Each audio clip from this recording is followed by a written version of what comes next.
사무엘하서를 시작하면서 우리에게 전해지는 이야기는 슬픈 이야기로 시작이 되고 있었죠. 다윗의 입장에서 보면 어찌 슬픈 이야기가 아닐 수 있었으나 다윗은 그러하지 않았던 것입니다. 1장에서 시작하는 것이 사울이 죽은 후에로 시작이 되고 있습니다. 사무엘하서를 시작하면서 다윗이 이제는 사울의 시대가 완전히 끝이 나고 다윗의 시대가 시작이 되었음을 어찌 보면 책으로도 이렇게 보여지고 있는데요. 다윗의 모습은 전혀 그러한 모습으로 다시 말하면 사울이 죽고 사울 왕국이 끝남을 즐거워하거나 기뻐하는 모습은 보이지 않습니다. 그토록 거의 평생에 걸쳐서 다윗을 죽이려 했던 그 사울을 자기 자신이 도망 다녔던 그러한 처지를 한탄하거나 사울이 죽음을 통해서 내가 이제는 나의 삶이 이제는 좀 편하게 변하겠구나, 바뀌겠구나라는 것으로 즐거워하거나 전혀 안도하지 않았습니다. 다윗이 보여주는 모습은 정말 슬퍼하고 있고 사울과 요나단의 사울의 두 아들들의 이스라엘의 죽음에 대해서 엄청 슬퍼하는 모습을 우리에게 보여주고 있습니다.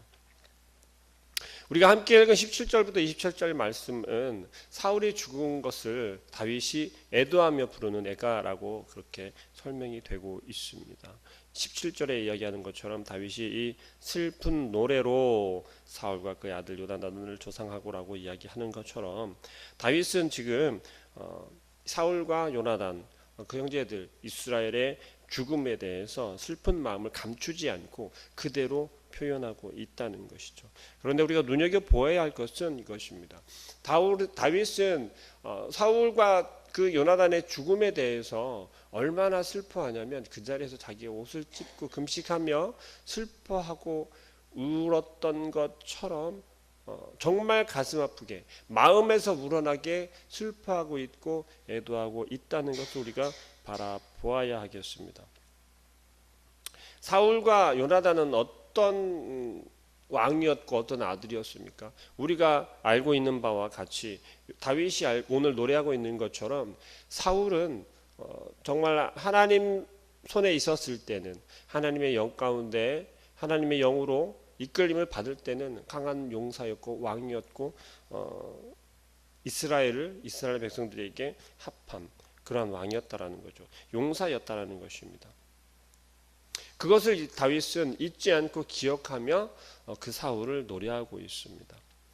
마찬가지로 요나단도 마찬가지죠. 요나단도 우리에게 어찌 보면 그저 다윗의 친구로만 각인이 되어져서 기억할 수 있을지 모르지만 요나단 역시 군사였다는 거죠. 군인이었다는 거죠. 장군이었다는 것입니다.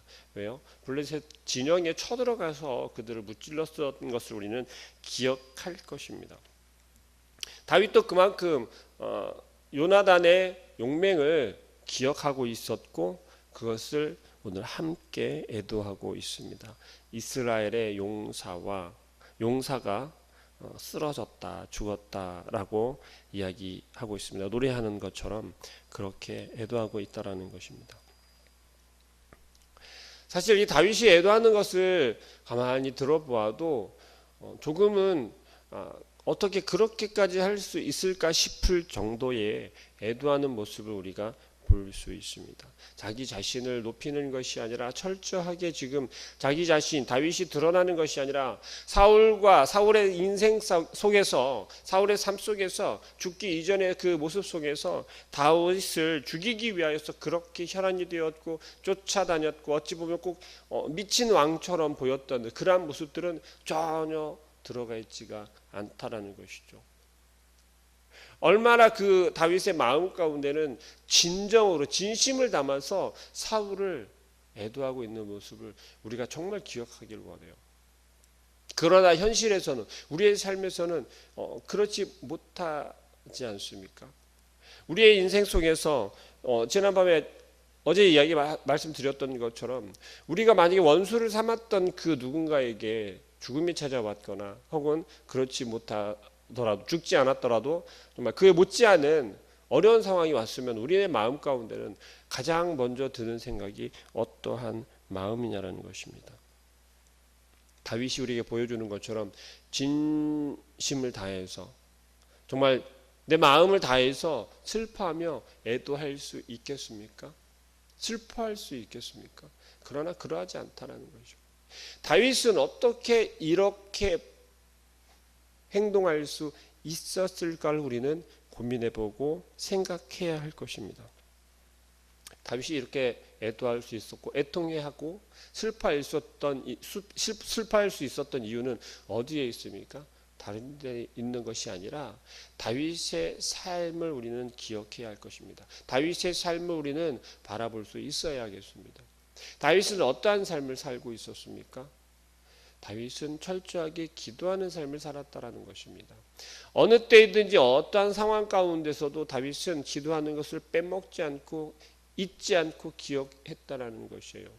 어떠한 순간이 와도 다윗은 하나님께 먼저 기도하고 내가 먼저 앞서 나아가는 것이 아니라 하나님께서 내 앞에 인도자가 되어 주시고 하나님께서 여호와 하나님께서 나를 이끌고 가신다라는 걸 매 순간순간마다 철저하게 기억하고 있었고 또 그렇게 하려고 노력했다라는 것입니다.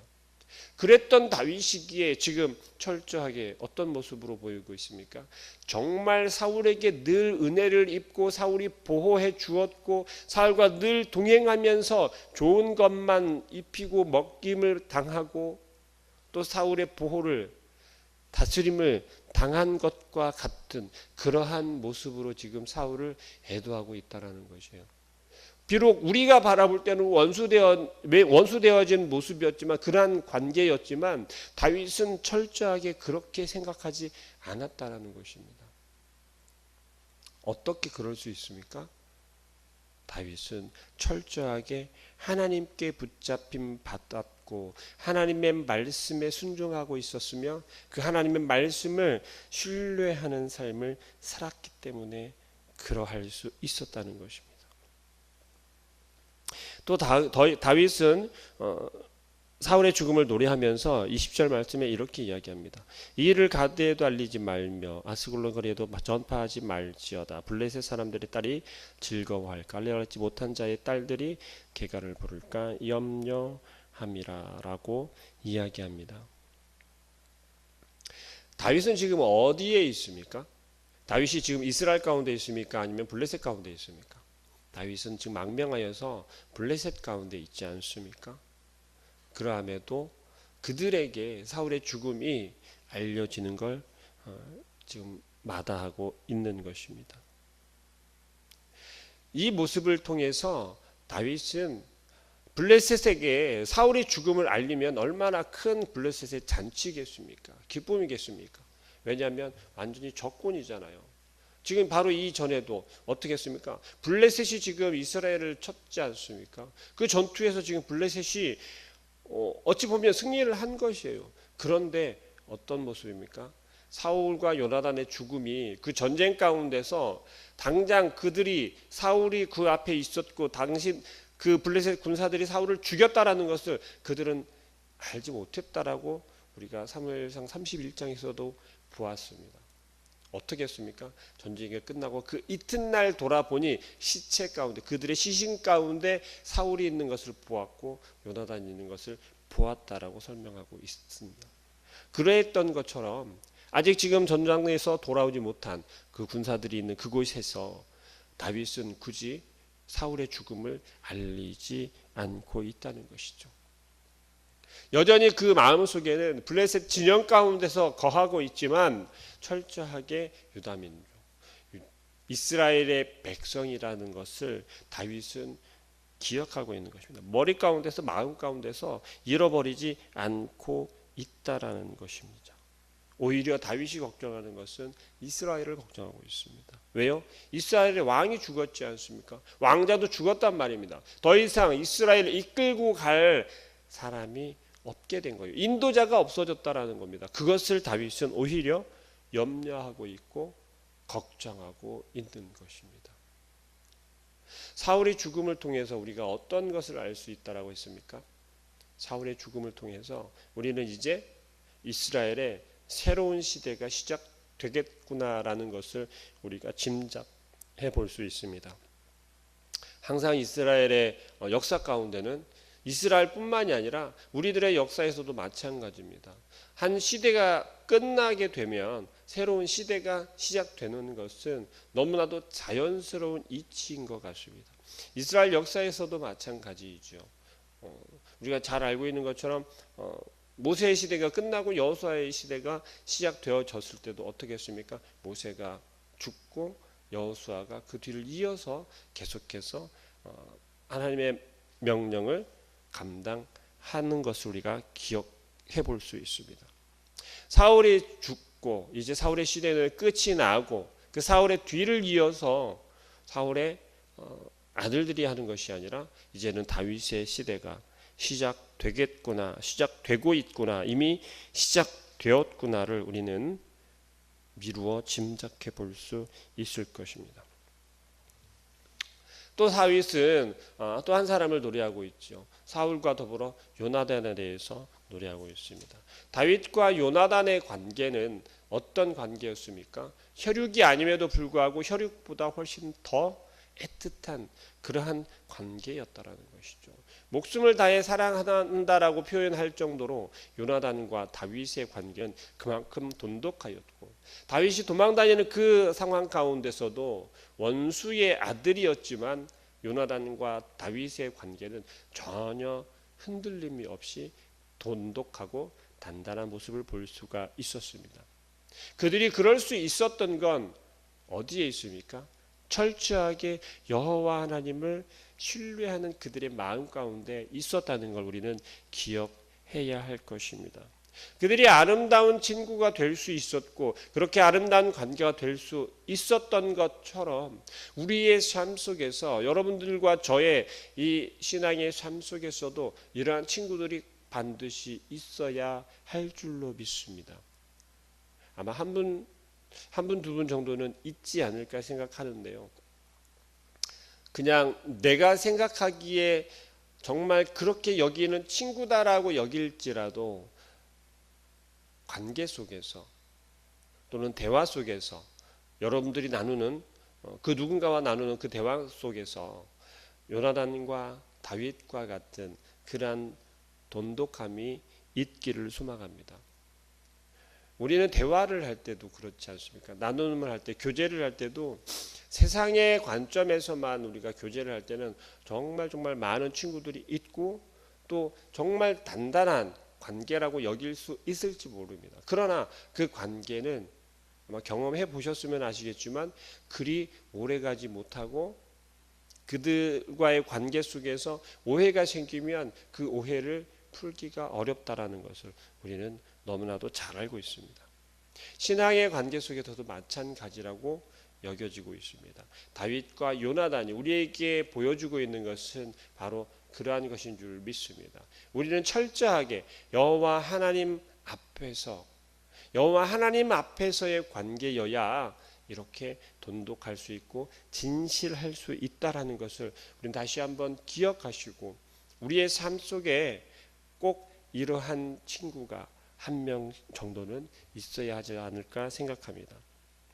우리에게 친구로 다가오신 분은 바로 예수 그리스도인 줄을 믿으시길 바랍니다.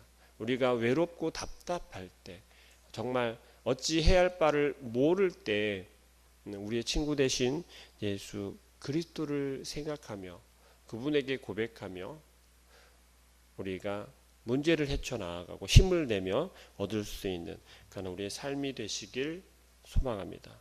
그래서 예수님께서 우리에게 친구로 오셨고 다윗과 요나단의 관계보다, 그들의 사이보다 훨씬 더 헌신적이고 희생적인 사랑을 우리에게 보여주고 계시고 우리에게 나타내길 원하신다라는 것을 기억하시고, 오늘 다윗이 슬퍼하였던 것처럼 원수였지만, 비록 보여지는 것은 원수였지만 다윗은 그렇게 여기지 아니하고 하나님께서 기름 부어 세우신 이스라엘의 왕이라는 것을, 나의 주인 되시는 주인 되는 왕이라는 것을 다윗은 인정하고 고백하였던 것처럼 우리의 인생들 속에서도 하나님께서 행하시는 일에 대해서 우리가 바라보기에, 우리가 여기기에 원수처럼 보일지라도, 원수처럼 여겨질지라도 그것은 결코 하나님의 뜻이 아니고 하나님께서는 철저하게 하나님의